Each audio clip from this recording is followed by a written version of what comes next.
Terus ngeten maknane mizan nih. Mizan itu wonten kalih, timbangan ada kalih. Timbangan pembanding. Jadi misalnya saya punya amal buruk banyak.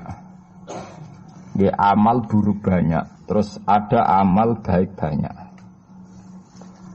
Sebetulnya amal buruk itu mudah sekali talasat. Talasat itu hilang, nggak dinilai sama Allah. Karena kebetulan buruk itu nggak ada. Niki ilmu kelas hakikat di rumah balik. Rumah nggak ada salah paham gitu. Amal buruk itu banyak yang nggak ada. Amal baik itu ada tanpa kita mengamalkan. Di rumah sekali sampean salah paham bahaya. Misalnya begini, sampean saya beri contoh. Ada orang mengatakan Isa itu Tuhan. Hakikat Isa Tuhan itu ada enggak? Enggak ada kan? Batu Tuhan juga enggak ada. Terus kita dalam hidup misalnya bergantung uang, bergantung fasilitas duniawi. Sebetulnya hakikat makan makanan, minuman bisa menopang kehidupan kita ya udah ada juga. Karena makanan itu ya makhluk yang fana. Ilmu yang diciptakan manusia itu ya makhluk yang sama-sama fana. Yang hakikat ada yang tidak mungkin hilang abadal abad selamanya lama, meskipun nanti setelah akhirat selesai pun itu hanya la ilaha illallah, bahwa yang berperan, yang aktif, yang al-fa'ilul mukhtar, pelaku sejarah, pelaku apa saja hanya Allah Subhanahu wa ta'ala. Sehingga kenapa ini kelirunya orang Khawarij? Sehingga kenapa orang yang dalam hidupnya pernah meyakini la ilaha illallah secara ikhlas dan benar. Saya ulang lagi. Satu kali pun orang dalam hidup pernah meyakini la ilaha illallah secara ikhlas dan benar. Itu mbok atusan taun ning nggone neraka, tetap nanti itu masuk swarga. Mergo kebatilan yang ia lakukan itu dianggap tidak ada. Kenapa dianggap tidak ada? Memang hakikat kebatilan itu tidak ada. Yang ada adalah la ilaha illallah. Itu enak nglakoni barang batil. Barang batil itu tidak ada. Makanya disebut dalam Quran qul ja'al haqqu wa ma yubti'ul batilu wa ma yu'id. Yang ada di dunia dan akhirat itu hanya barang hak. Yaitu Allah itu wujud, Allah itu pemeran utama, Allah itu segala-galanya. Lainnya itu barang batil. Barang batil itu barang yang enggak ada tapi oleh manusia yang salah dianggap apa? Ada.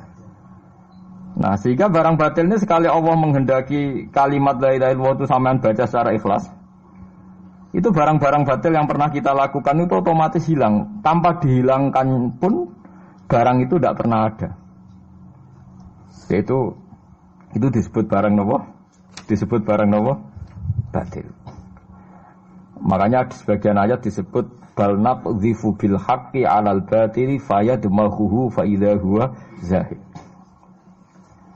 Niki ilmu kelas tinggi. Sehingga kenapa orang-orang kafir yang menyembah batu, menyembah Isa nanti masuk neraka? Sebetulnya Allah itu memasukkan mereka ke neraka itu hanya karena Allah ingin bilang gini tok.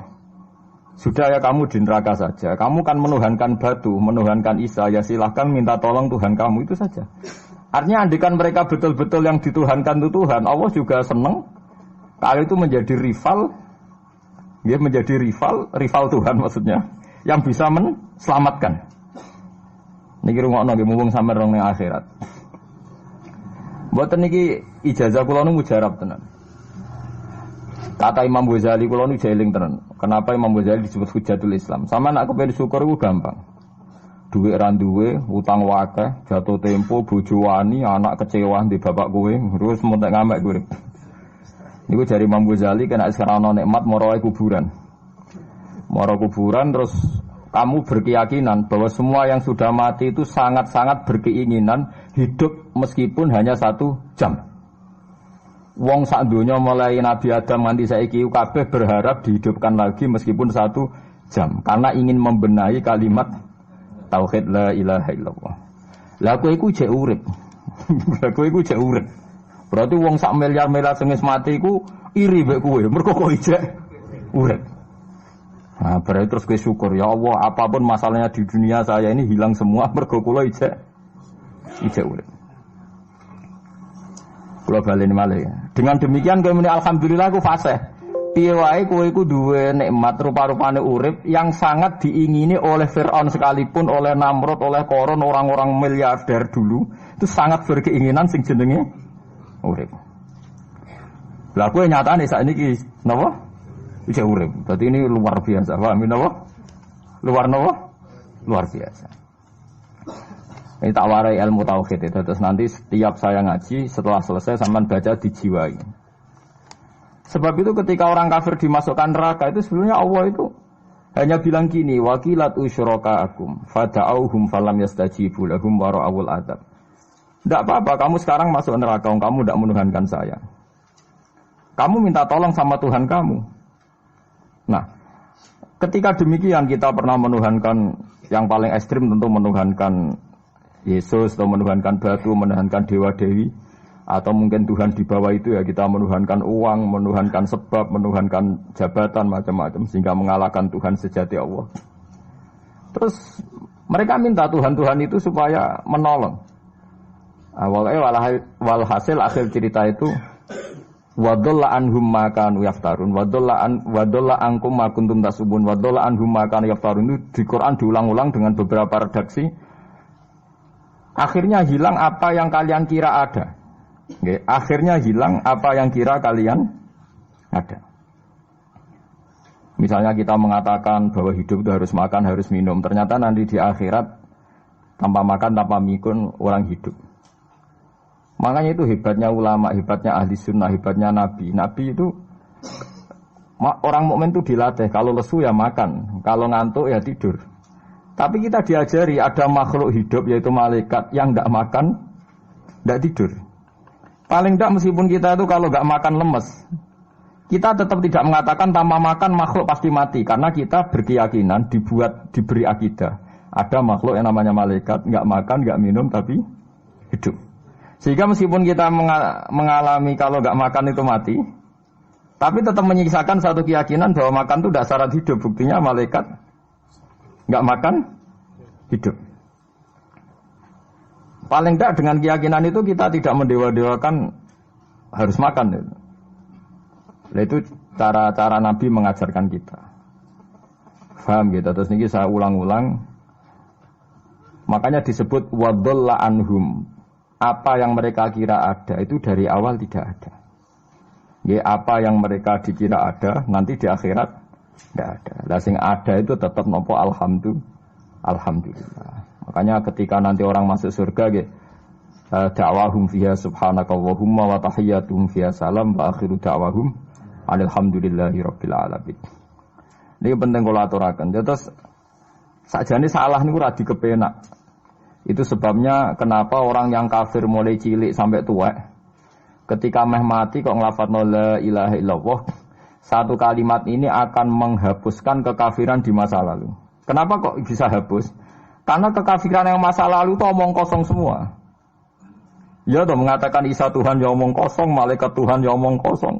Ini omong kosong semua. Barang itu kalau hakikatnya kosong hilang karena tidak ada bukti memang tidak benar. Itu kan gampang untuk menghilang. Itu padha karo wong mending ini.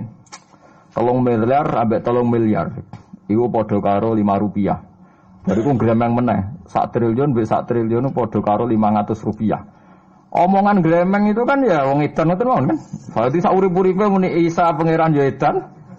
Muni liyane pangeran itu kan omongan ra penting semua. Meskipun yang disebut tuh miliar triliun tapi kan cara guru biji busak kan gampang globong ae wong ndak. Tapi malaikat bagian katabah, bagian nulis, iku ora wani ngobong la ilaha illallah ben kuwalat tapi ya pangeran. Makanya saya pastikan sekali sampean nglafadz la ilaha illallah itu benar. Malaikat sing sentimen mbek sampean pun ndak bisa bakar itu. Kualat den. Paham juga maksudnya? Paham ya? Jadi jelas gitu niki kenapa kalimat itu begitu dikjaya. Paham ya? Begitu dikjaya. Lah soal kita ngalami di zaman akhir. Orang lafadzkan kalimat itu dianggap bid'ah terus tukaran. Ya kita sing wong alim bingung kalimat itu salah apa dianggap napa bid'ah. Wong kalimah disifati thayyibah, sing lafadzno dihukumi nglakoni bid'ah. Lah sing diarani bid'ah ya ora trimo pisan, malah gawe hadis palsu. Fadilail wiridani malah palsu hadis. Sajane cara padha warase wonten ora perlu debat bulet ngoten. Padha warase lannya kono nganggo kapasitas ulama, kita pakai kapasitas apa? Ulama, terus kita diskusi baik-baik. Di kula baleni malih nggih, kenapa kalimat thayyibah disebut kalimat baqiyah? Dalam istilah Quran wal baqiyatus sholihat. Baqiyah itu sesuatu sing abadi. As-sholihat itu sing layak, sing apik, sing selalu duwe eksistensi. Soleh maknane layak. Layak iku mergo wujud. Nggih kula baleni malih tak wari filsafat ilmu hakikat. Sing darani layak iku sitok mergo wujud. Nak barang ora wujud itu jenenge dilafadzno tapi mboten layak. Jadi barang ana sing dilafadzno tapi ora layak, ana sing ora usah dilafadzno tapi wis layak disebut sholihat. Saleh maknane apa? Layak atau punya eksistensi. Misalnya begini ya, kalau tak warai ya, ben sampean nang lafadzno la ilaha illallah niku benar. Ketika manusia itu menganggap yasumu maknane menganggap itu sesuatu tidak ada tapi dianggap nopo ada, itu jenenge menganggap. Ketika manusia itu menganggap bahwa tidur itu penting, kalau orang tidak tidur itu maka dia akan lemah, kalau orang tidak makan itu dia akan mati. Sebetulnya semua ilmunya manusia itu menganggap, karena diulang-ulang oleh satu kejadian, kalau nak gak mangan itu lesu, nak gak turu itu lemes, terus dia menganggap kalau gak tidur itu orang mati, kalau gak makan itu orang mati. Itu ilmu yang dikatakan oleh para ahli hakikat hanya menganggap itu sah, karena anggapan manusia salah itu sah, keliru ya sah, benar ya sah, tapi ya hanya anggapan.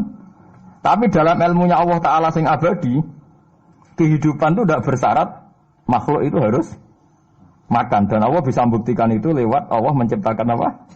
Malaikat. Nah sehingga semua ilmu selain ilmu hakikat itu dalam bahasa ilmu hakikat disebut kita menganggap, kita merasa tahu. Bukan saya tahu, tapi saya merasa tahu. Nah, liane kalimat la ilaha illallah itu semuanya begitu. Kita merasa tahu bahwa kira-kira begini, kita melihatnya begini. Tapi sing hakikat, sing gak bisa dibatalkan bahkan oleh malaikat sekalipun, niku namung kalimat la ilaha illallah. Nane disebut kalimatul haqqin 'alaiha nahya wa 'alaiha namut wa 'alaiha nufatu insyaallah taala minal amin. Karena yang dikatakan hidup itu roh. Roh itu tidak butuh makan. Ketika jasad itu mati, hancur, itu rohnya kan masih hidup. Dia pindah di alam ulya sana. Roh itu hayat itu dari kata roh.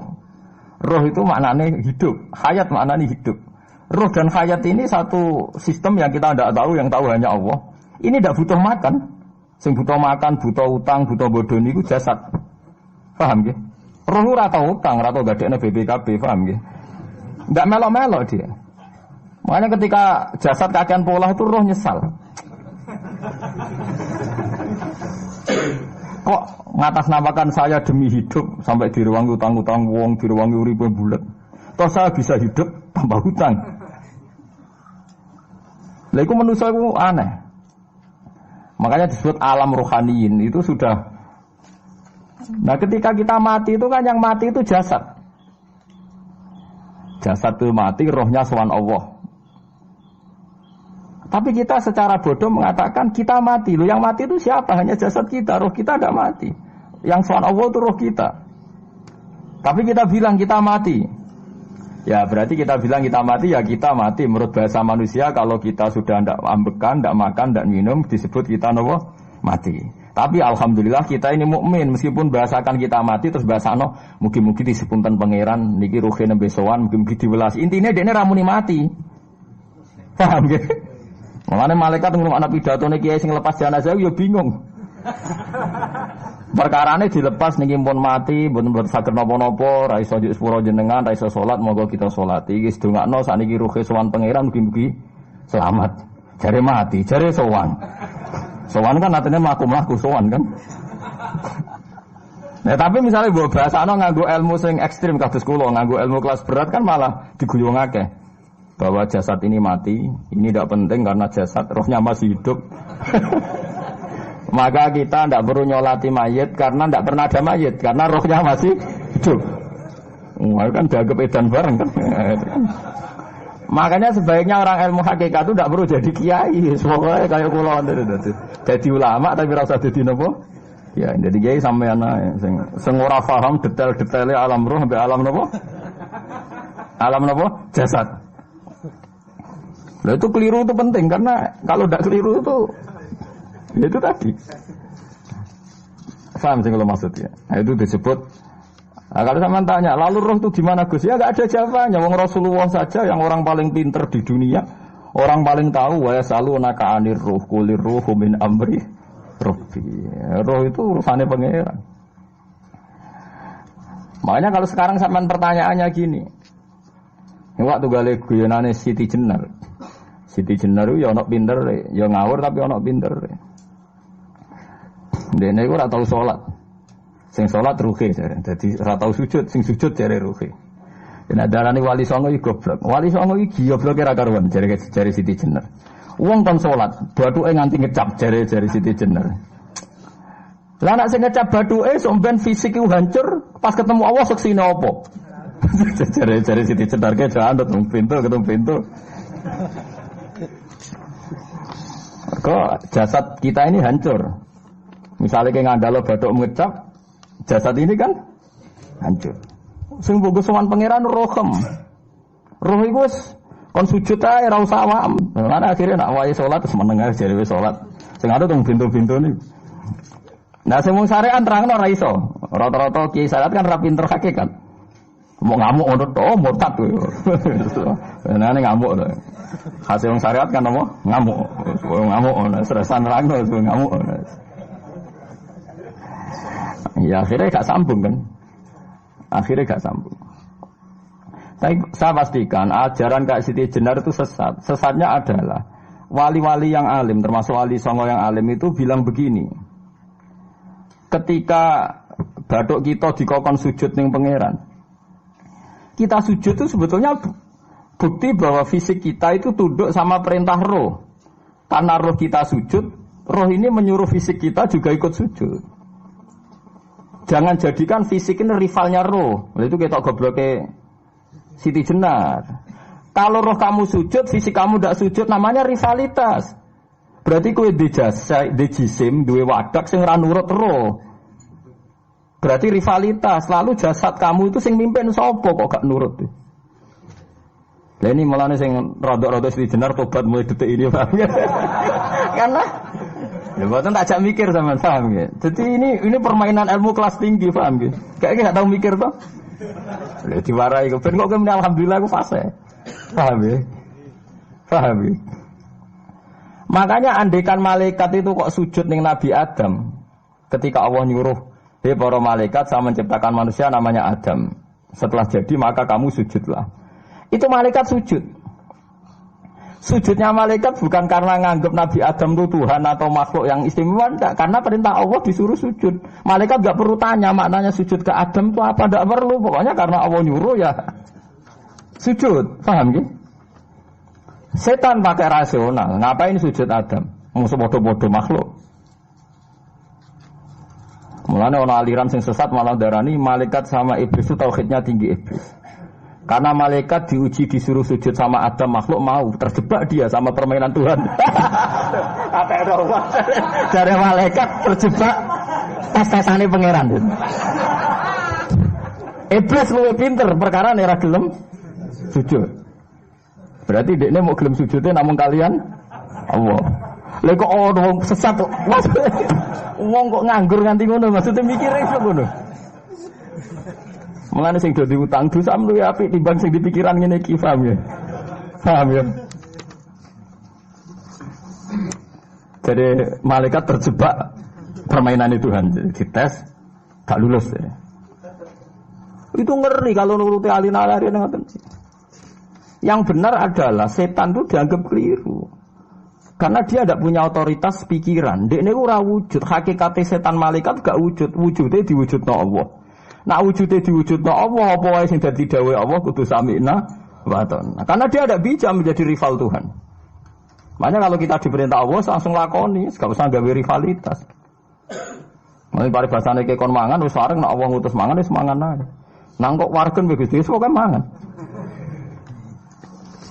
Nek mangan ya ora mangan, pokoke kon nurut. Lah itu kelirune Siti Jenar. Dia lupa bahwa dengan mengatakan jasadnya tidak perlu sujud. Mergo sok ben sithik satu roh, dia bikin rivalitas antara roh dan jasad. Mula nate maca aliran Siti Jenar mulai yang versi Arab sampai versi tulisannya wong-wong bingung-bingung itu. Sing luwih bela Siti Jenar timbang Wali Songo. Bahkan dalam cerita itu seakan-akan Wali Songo kasut mergo jare Siti Jenar dipateni wangi terus diganti asu macam-macam lah cerita ngono. Mula nu peneliti ra kabeh, kula ra koyo Kiai Mustofa ni ra apa ya ngono. Gak jelas roe tapi jelas dadi kiai ini. Enak ngoten niku. Dadi ya ana wong ilmune ra pati akeh tapi jelas dikiyaino. Kalau ilmu akeh apa dikiyaino.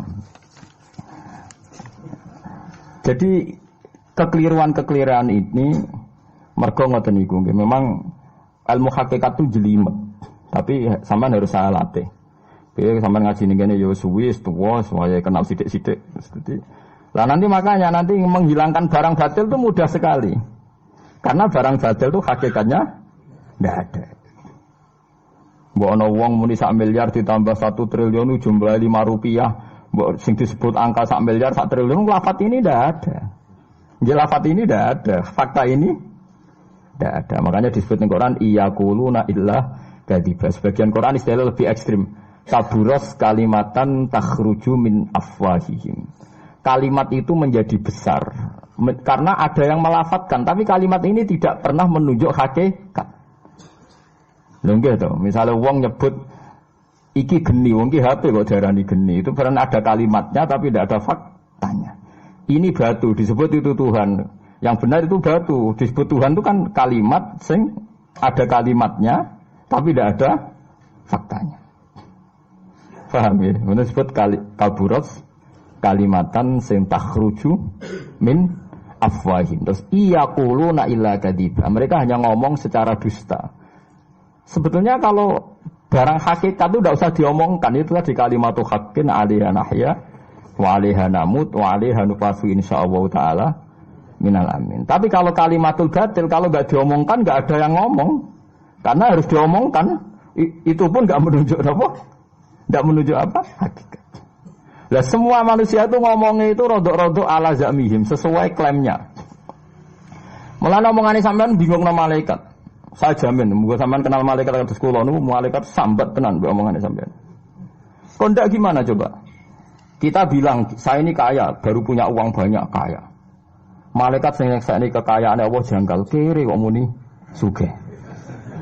Terus kowe muni saya ini orang kuat karena saya presiden Amerika, saya presiden Indonesia orang kuat. Kita pun sebagai kiai bilang Jokowi itu orang kuat, presiden itu orang kuat. Malaikat sing roh langit bumi, sing roh Allah, dijayani Allah, pemene malaikat Israel. Mangkel sak boleh ana bahasa kuat tuh. Semane tak protes ber kok iso muni kuat itu kuat apa nih? Jadi bahasa manusia itu membingungkan semua. Coba Anda jadi malaikat Israel, terus ana wong peteta-petete muni kuat. Kuat temen ning ndi tak pites setiap saat itu. Jadi bahasa manusia itu membingungkan semua. Makanya malaikat itu kuat yang uang ngomong gak jelas. Nah, makanya mereka enggak dianggap temannya malaikat. Karena tidak wali, dia tidak tahu ilmunya malaikat. Lah wali itu tidak pernah terjebak omongan itu. Disebut ala inna auliya Allahi la khaufun alaihim. Walaupun sampai disebut nanti di antara khasih wali itu kalau meninggal tatanazzalu alaihimul malaikatu alla takhafu wa la tahzanu wa absyiru bil jannatil lati kuntum. Terus malaikat-malaikat yang di langit semuanya bilang pada wali ini nahnu auliyaukum fil hayatid dunya wa fil akhirah. Saya ini mitra kamu, saya ini teman kamu baik zaman kamu di dunia maupun di akhirat. Karena bahasanya wali dengan bahasa malaikat itu sama. Enggak pernah merasa kuat, enggak pernah merasa hebat karena malaikat itu tahu yang hebat itu Allah, tahu betul dia. Apalagi temannya Israel tahu betul. Paham ya? Wali yang muniku bahasa disiga sambung. Disebut nahnu auliya, agak tahu tuh paham Quran kados kula. Lah mulane ngaji, wis kerepean lah pokoke paham. Lah bahasa manusia enggak wali itu bingung malaikat karena tadi kita bilang presiden itu orang kuat. Ini orang kuat. Padahal malaikat yang bagian mitosnya Allah ini janggal, kuatnya nang ndi? Apalagi malaikat yang nyekseni alam malakut, alam ning langit. Yang sampean saiki wis sinau planet mawon lah.